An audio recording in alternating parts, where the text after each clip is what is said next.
What's going on? Who do we got?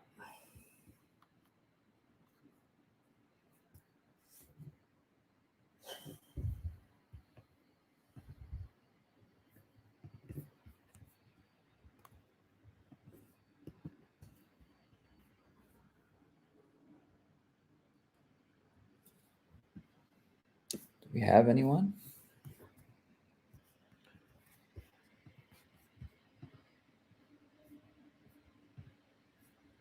All right. If you're just hopping on, say hello in the chat box and we'll get started in 2 minutes.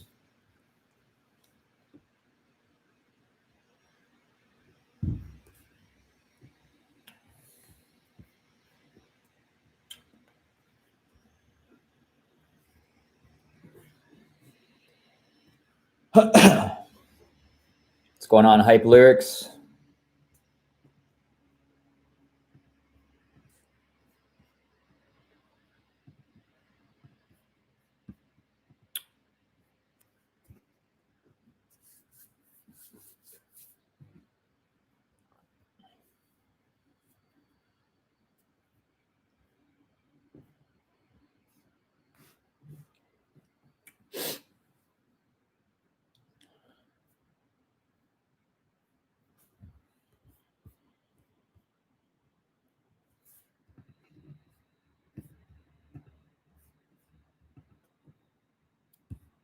Hey, what's going on, BJ?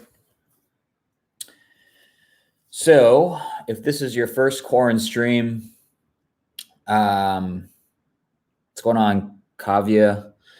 This is your first Quaranstream. What we do is I answer a question from a subscriber on YouTube or through email. I take a few minutes to answer that, and then we do some Q&A at the end. So if you guys have any questions right now, and it can be around anything, specific questions that I can answer and not just questions that are going to take me like 2 days to answer. If you have specific questions, then pop them in the chat box, and then we can cover that after the main question of the week. So Kavya, yes, you can ask something. Put it in the chat and we'll get to it at the end of this.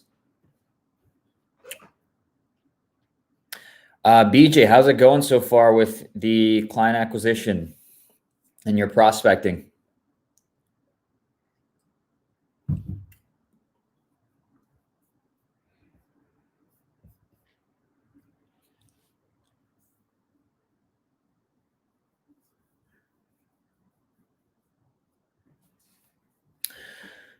All right.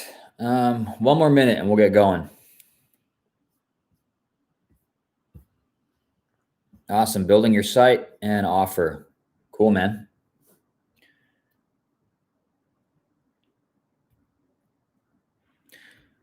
What's taking longer than expected? Pop it in here. We can chat about it at the end. We're probably going to have some time.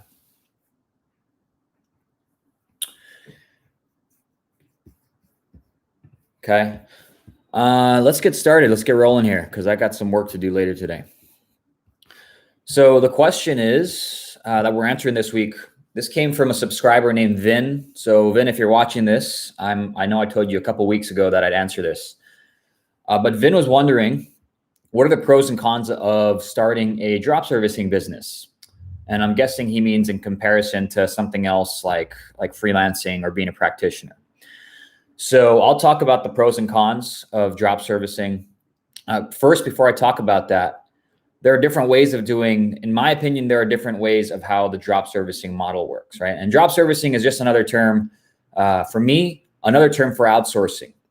So outsourcing could be to a third-party vendor. It could be like a white label company, a fulfillment company. It could be a freelancer where you just mark up their price. It could be even software, right? Where you get a software that does an entire service. Let's say, for example, we use a software for LinkedIn prospecting. You can mark up you can sell that as a service, not sell the actual software, but you can sell the service that the software does.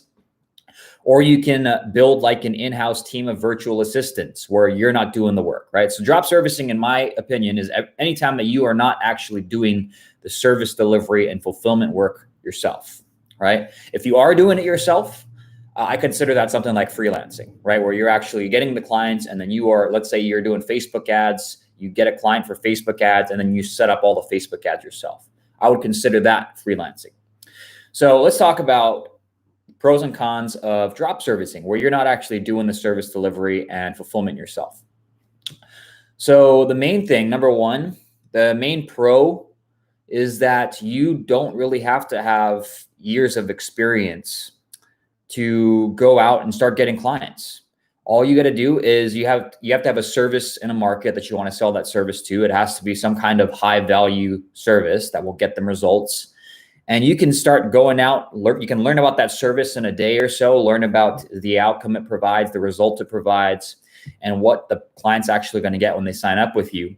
And you can go out and start selling that service right away, right? You don't have to spend years practicing it on your own. You can partner with some kind of third-party company or a freelancer.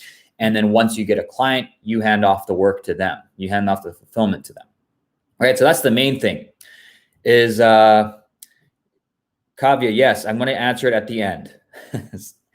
At the end is Q&A. So where was I? Oh yeah, that's pro number one, is that you don't have to have a ton of experience yourself, right?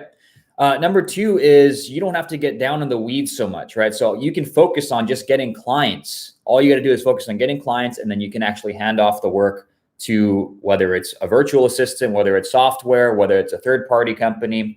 You don't really have to worry too much about the fulfillment side of things, right? And it just makes your life a lot easier when you're trying to scale up, when you have one service and you're outsourcing all the work to someone else and you're not the one getting the client and doing all the work, right?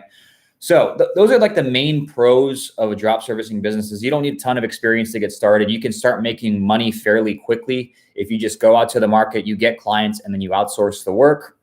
You don't have to spend months, perhaps even years, building up that portfolio or experience, right? And that's number three. The pro number three is you can use the portfolio or case studies or testimonials from whoever you partner with, whoever the provider is. You can actually go and use their case studies if they give you permission to do so, right? Now, the cons of a drop servicing business is, number one is you don't feel as confident, right? Because you're not the one delivering the service. So you're not able to speak about it as well. And that has its limitations, right? So right now, if I didn't know anything about like email marketing and LinkedIn prospecting, and I wasn't actually the one doing it in the beginning, I wouldn't be able to start from scratch again, right? I'd have a hard time starting from scratch. I'd have to learn an entirely new skill right now. And it'd take a lot longer to get going. So right now what we're doing is we're moving away from the LinkedIn prospecting side of things. And we're starting to offer email marketing and email copywriting services, which would be very hard for me to do if I didn't have a skill in email marketing and email copywriting, right? So that's number one. The main con is you're just not as confident because you're not the one delivering the service and you don't know it as well as someone who is freelancing in it and has actually done it, right? You wouldn't have the confidence to go out and sell it. The second con is if you're relying on a third-party provider, you don't really control the quality all the time, right? You can look for good reviews, you can interview these companies, but there can still be mistakes happening on the service delivery side that you can't control, right? Because that's not your company. So let's say that you get a client and you outsource the work to a third-party provider that has good reviews, but something happens and they don't really deliver good work, right? You're kind of on the hook for that because you're the one selling the client, right? So that's quality control, right? The con is quality control. You don't always control the exact quality of the service that you're selling. And that can be an issue for a lot of people, right? But one of the main ways to mitigate that is just to do your due diligence when you're going out and you're finding someone to partner with, looking at reviews, talking to these providers and making sure that you partner up with the right company that has a good reputation and that has a case study or a portfolio of case studies of other successful companies they've worked with, right? And that's going to mitigate a lot of your risk, is just doing some research, spending a few days if you have to, and talking to these companies to make sure that you're partnering with the right person. So those are the main two cons, right? Is you're not going to have confidence in selling the service. And let's say that something happens like a global pandemic and you have to make a pivot. It can take a long time to start from scratch again if you don't know the actual service yourself. The second thing is you don't control the quality of the third-party fulfillment provider because you're not the one doing the work, right? All you're doing is getting the client and you're outsourcing the work to whoever it is, right? So those are the main cons.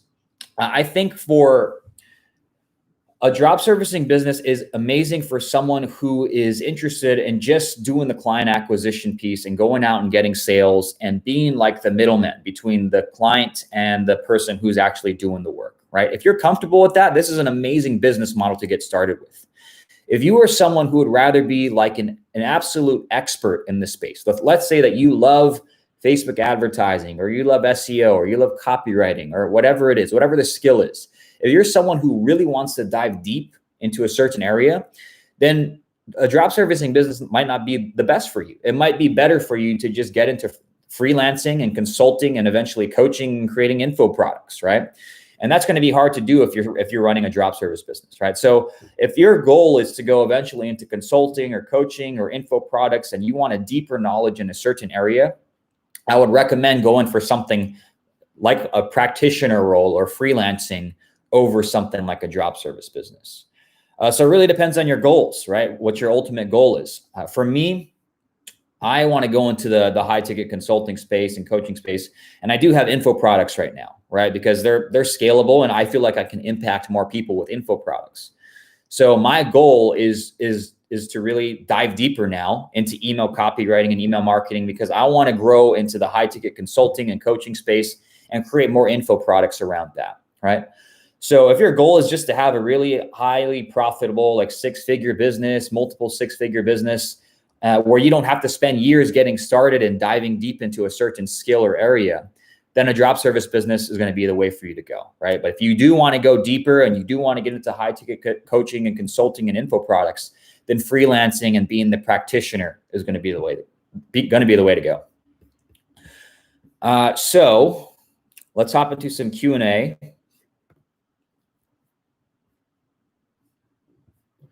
And then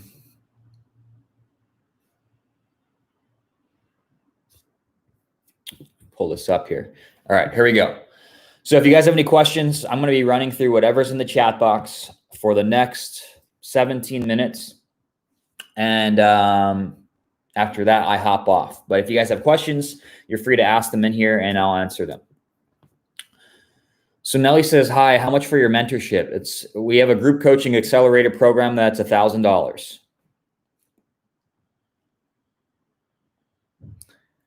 BJ says, nothing from BJ, taking longer than expected.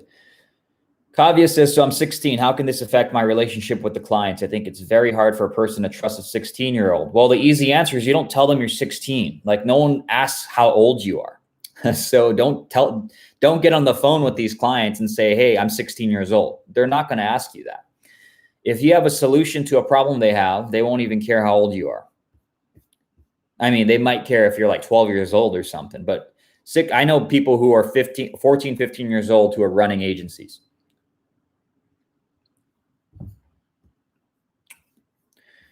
Kavya says, are there any legal info required for drop servicing?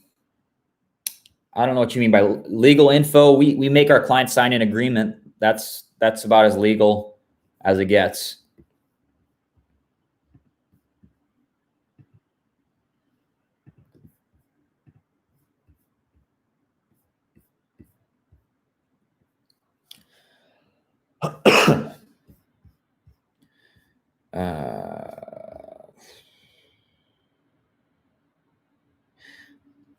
Master Genie says, do people still buy services even though there's COVID-19 and other problems? Yeah, absolutely. Businesses did not all of a sudden stop needing services. right? I mean, there are the businesses that have shut down temporarily, hopefully temporarily, but there is businesses that are not operating right now. You wouldn't want to target them, but you would want to target the industries that are still working, that are still in business. Yeah, and people, they still need services, especially services that help them grow.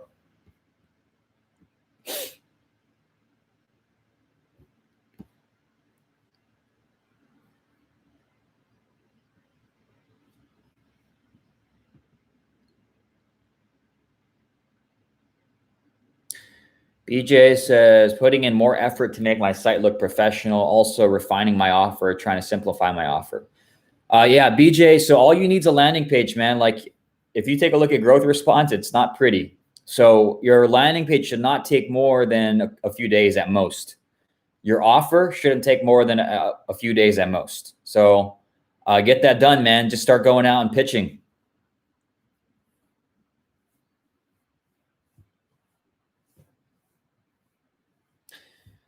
Kavya says that for the record, I'm from India, creating further problems because clients from the States and other countries have trust issues with such countries, right? I'm not going to say yes or no on that, Kavya. I would say that they trust, and this is just natural, it's human nature. They're going to trust people from their own country more than someone from an overseas country.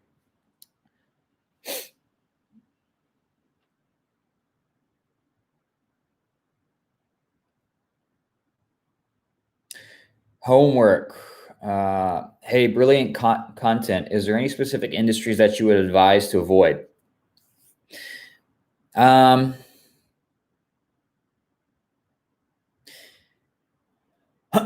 Any businesses that are affected by COVID, right? There's a lot of local businesses. I don't want to name them in case I'm wrong about this. I made a few videos about this over the past few weeks on industries that are still working and are still operating. Go back and watch those. As far as industries to avoid, at least right now, I'd avoid any industries that aren't really in business. Like it could be barbershops or restaurants are sometimes doing delivery services. So just make sure that when you're looking at these companies, and you can look on Yelp or just Google, make sure that they're open and operating. The other thing is pick industries that are easy to get a result for. So pick industries and services that are easy to get a result for. So this question came up in my Facebook group the other day. Actually, it was yesterday.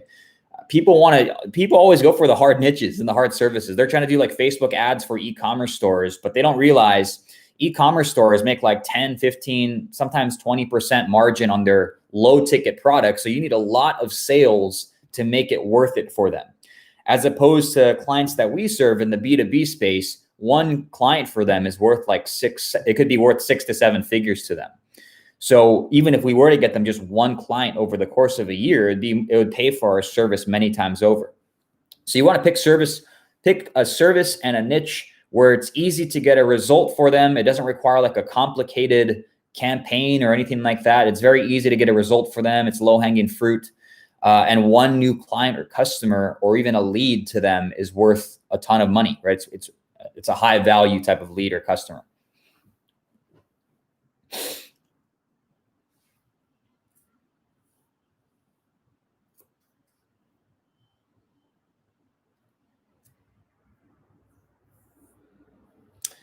Islam says, is Kartra better than WordPress to start? Either of those. Well, WordPress is cheaper, but I've heard good things about Kartra. BJ says, I'm offering web design and content writing. Want my site to showcase properly. Okay, that's fine. I would recommend sticking to one of those services though, man. Content writing and web design. I've said this many times in the past. I don't like any design services because it's very different for each client, right? Every client has their own design flavor, and you're going to deal with a lot of headache back and forth with clients who are like, oh, I don't like the way this color looks or this font looks or whatever it is. If you have some out of the box solution, that's better, right? So like done for you, this is off the top of my head, done for you websites for dentists or something like that, right? So if you specialize in a certain industry and you have some out of the box web design solution, that's going to be better than offering some kind of, and I don't know if that's what you're doing, but it's going to be better than offering some kind of custom web design. Content writing is fine though.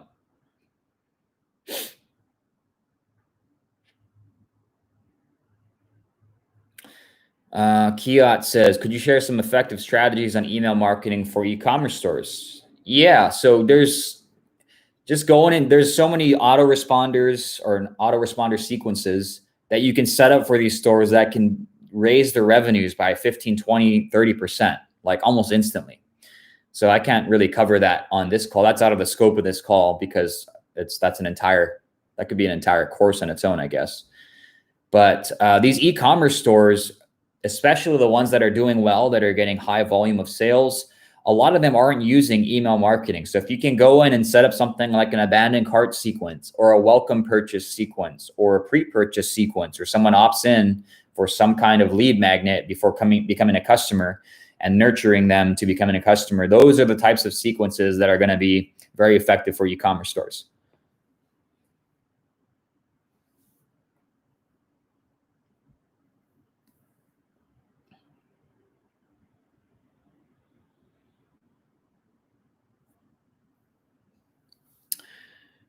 Kavya, so while starting out, should I make a LinkedIn ID for myself, my website, or both? Kavya, you're overcomplicating this.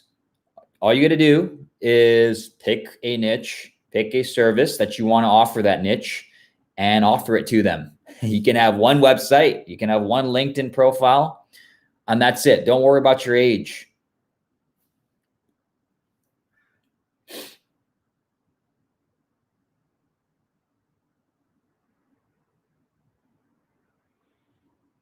Prince says, do you actively seek customers this is a good question. Do you actively seek customers, or does your business come mainly from referrals?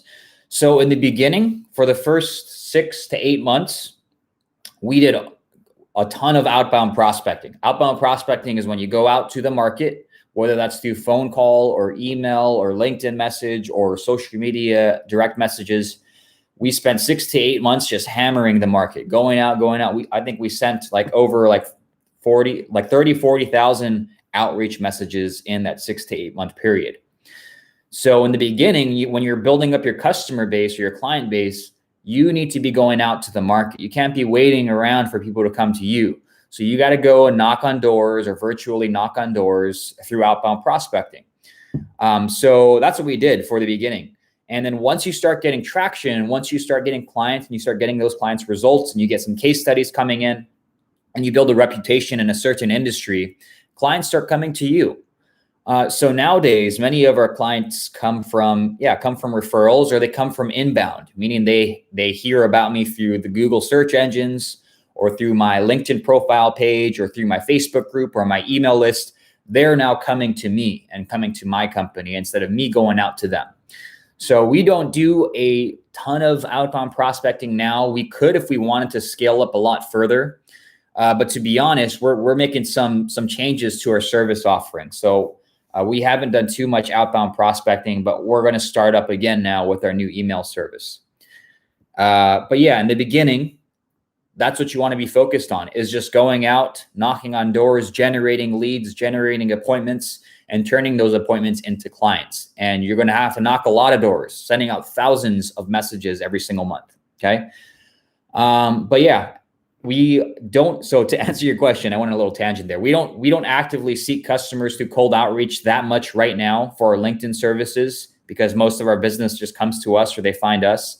But we will be doing that again in the next couple months here as we roll out our new email service.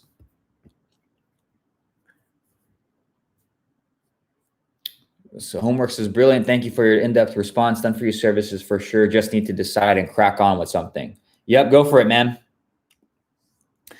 Eslam says, can you tell us niches that are easy to start and affordable? Yeah, Eslam, I did a few videos on this, man. So just go back to I don't want to keep on answering these questions over and over because I created 3 or 4 videos on this. So just go through my channel and you'll see I talk about industries that are still operating right now. Just go through those.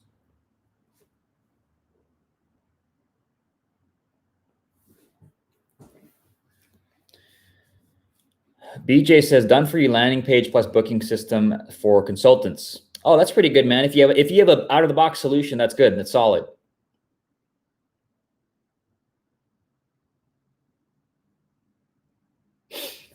Prince, nail on the head. Awesome, man.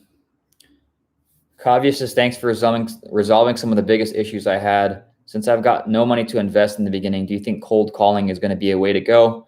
There's cold calling, there's cold emailing, there's cold social media outreach. Any of those are going to work.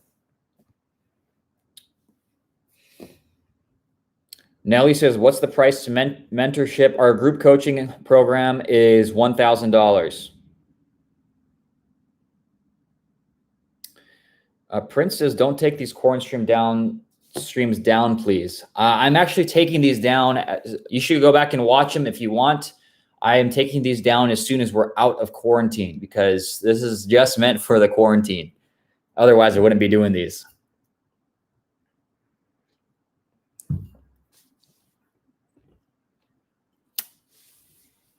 All right, we got 4 minutes.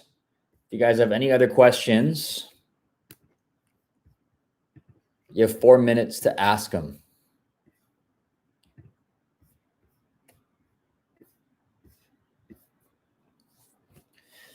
How long my hair is getting. It hasn't been this long in a long time.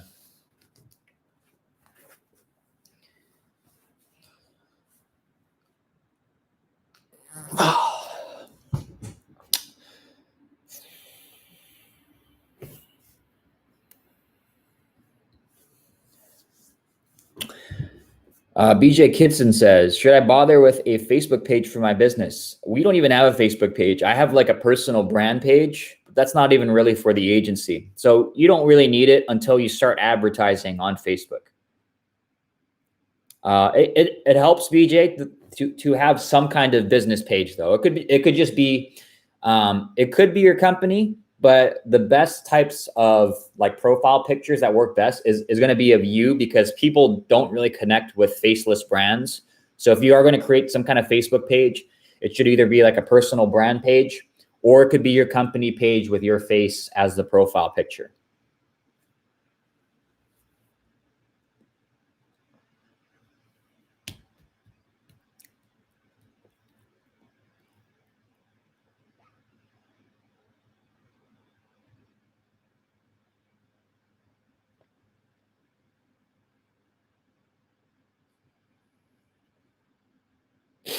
Eslam says, my English language is not good enough because I'm Arabic. How can I overcome this? I don't have an easy answer to that, Eslam. Eslam, if you don't speak English, it's going to be hard for you to. The only thing is if you hire someone to do sales for you, but I never recommend doing that in the beginning because it costs money to hire salespeople. So that's a tough one. If English is not your language, you either got to serve people who can speak your language, or you got to hire someone who can actually talk to the people that you want to work with.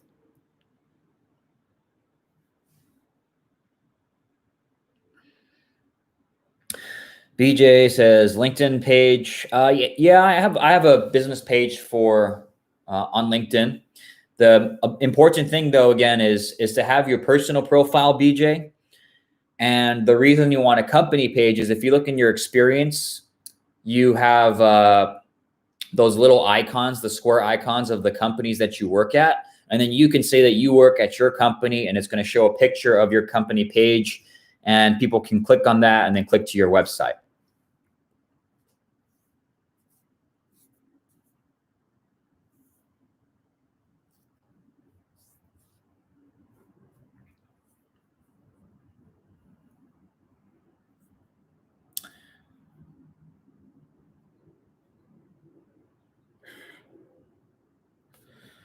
Okay, so last chance to ask questions. I'm cutting it off here. I'm just going to answer what's on the chat box here. So Kevin says, is it really possible to start a drop servicing business with literally $0? Yes, it's possible. You can use free trials to actually get started. But if you really don't have any money at all, then you should probably get a job first, because it's going to be very hard and stressful for you to start a business if you have no income. Okay. So you should have. I started my businesses on my first business before I had a corporate job before. And before I quit that job, I made sure that I tripled the income from my annual salary. So I started a business while I was still working at a corporate job. And I didn't quit that corporate job until I got my online business successful. And my first really out of the park success was in the e-commerce space. So yeah, it's possible, but it's not ideal if you really don't have any money. Like it's not a miracle pill, right? Like you can't expect to start with $0 and it's going to magically work. Like you're going to have to put in some work. You're going to have to put some money into it. You're going to have to put a lot of time into it. So yeah, you can. I just don't recommend you start if you literally do not have any money.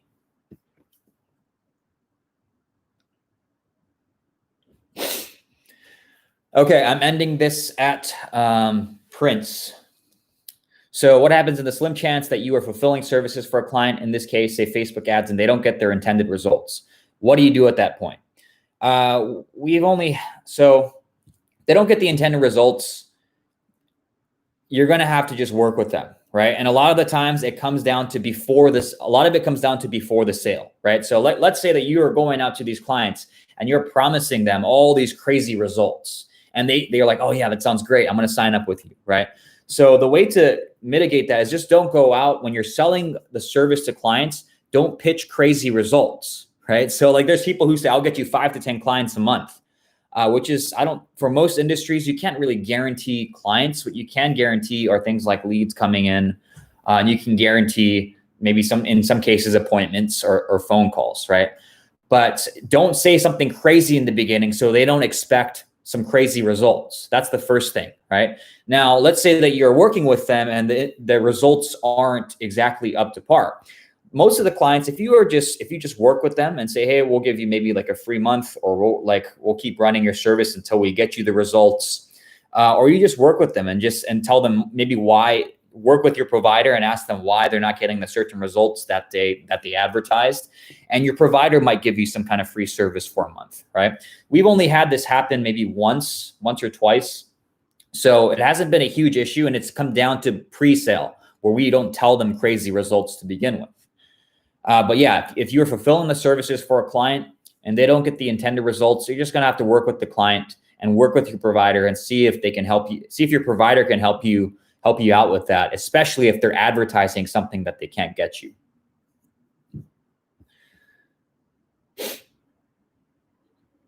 Alicia says, what's your experience with fulfillment provider or white label providers or even freelancers that you outsource to, like communication and reliability?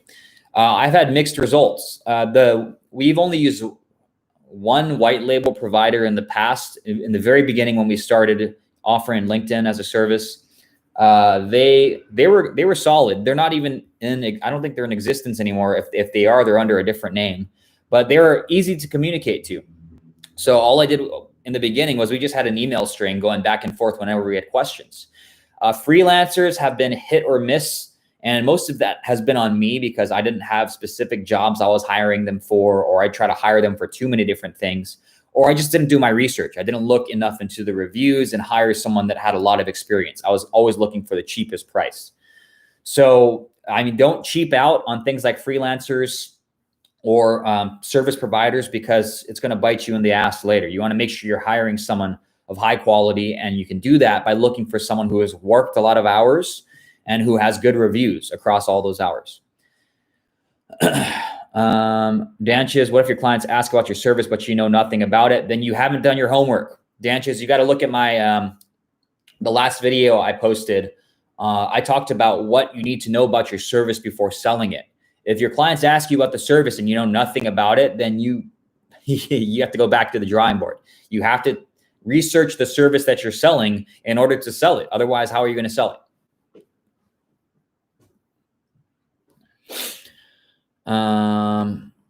So I'm not going to answer that. Prince, why don't you dropship anymore? I just didn't like the business model. I felt like I was selling crappy products from China, and I didn't feel like I was actually helping people. So now when I'm in the services space, I feel like I'm actually helping people grow their business and helping them make money in their life, which is important to me, right? I want to feel fulfilled when I'm actually working with people, whether that's offering a product or service. I want to make sure that whatever I'm offering people is making their life better. So I didn't think dropshipping was doing that. I didn't like the model because every week I had to find like 5 to 10 new winning products. I just did not like that.